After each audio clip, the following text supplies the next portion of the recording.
first, I think you have to understand that the Philippine Constitution is patterned after the United States. We were a colony of the United States for about 50 years. I joke that, we spent 300 years in a convent, 300 years under Spanish colonial rule, and then 50 years in Hollywood. That's our joke. And then, which means that our Constitution has different branches of government, but like the United Very States, smart. we have a strong executive.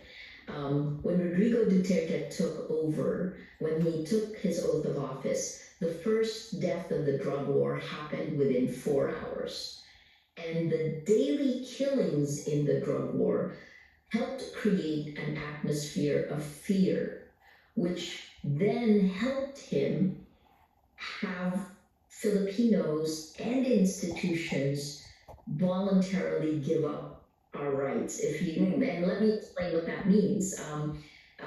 It is a consolidation of power and money, and most businesses at that point would duck, right? They wanted to see, because in some ways, a corrupt leader is easier to deal with because everything becomes transactional. That's on the business front, that's the money part. But on the power part, how do you crush the institutions? How do you crush checks and balances?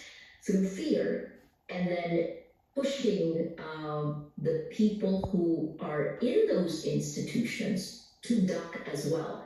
And part of the way he did that was by appointing people who weren't so professional, or what Trump is doing now, who were extremely loyal. So we used to joke that, ignorance and arrogance is a lethal combination. This sounds eerily familiar with what we're seeing happen in the United States. And so what that tells me, because, that is what's happening here, is that the thing to look at in these kinds of situations is to look for upfront cruelty and sort of manifestations of upfront sort of spectacular cruelty, right? And expect shock and awe. Yeah, absolutely. Look, the headline I didn't give you was that after President Duterte took office, our institutions crumbled within 6 months. Wow. And what we from the Philippines are looking at the United States and worrying about what will happen. We used to think institutions in the U.S. are strong, but as you've seen, your Supreme Court has actually already given the president extreme powers that weren't there before. So it's funny, like this combination of fear and greed and incompetence of people who are appointed. Rodrigo Duterte appointed about 6,000 people, and the critical institutions that would give in almost immediately would be justice, law, rule of law. Will rule of law prevail? And that's when you begin to realize that definitions can really be whittled down. All of my arrest warrants that were issued, there were 10 of them issued in a little less than 2 years.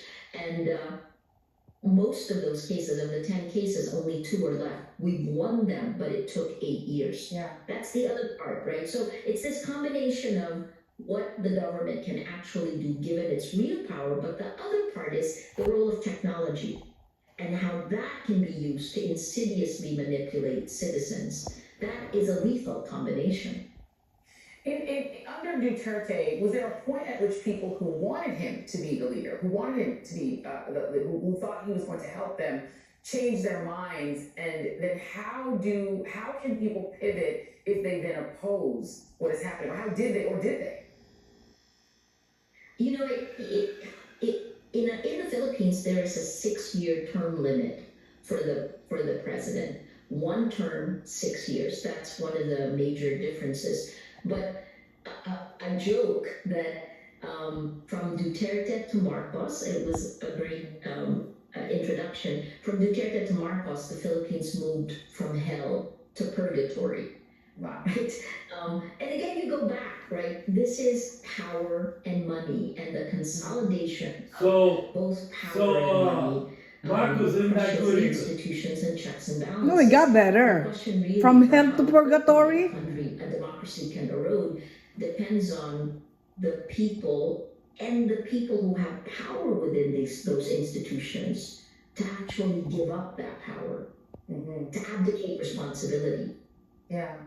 And in that sort of environment, is there some advice you can give us, because we're now at the beginning of our Duterte era, of what we should be doing if we, in order to survive it, and in order to resist it? You should shoot him now. I think the first is don't voluntarily give up your rights. Do not walk in now in the next month, right? Understand what's at stake, build alliances. This is a time to collaborate. Define the values. What are the lines that you won't cross? What does American democracy stand for? And know when those lines are crossed, because you can rationalize everything, especially when fear is there. And fear happens at an individual cellular level now for anyone there. I think the other part is, we use the phrase hold the line. Hold the line is knowing where our rights begin and end. For the media, for example, right? The intimidation tactics will start online. I call this death by a thousand cuts. It already has, exactly, and it's significantly worse. And we've seen this all around the world, and yet the United States has not been able to deploy any kind of legislation for it. So the key part is hold the line. But don't keep it up. Don't capitulate in advance. Maria Ressa, you are so great. Thank you so much for taking time to be with us. What an honor to talk with you. Thanks for the advice. And that is tonight's Readout, all with Chris Hazers.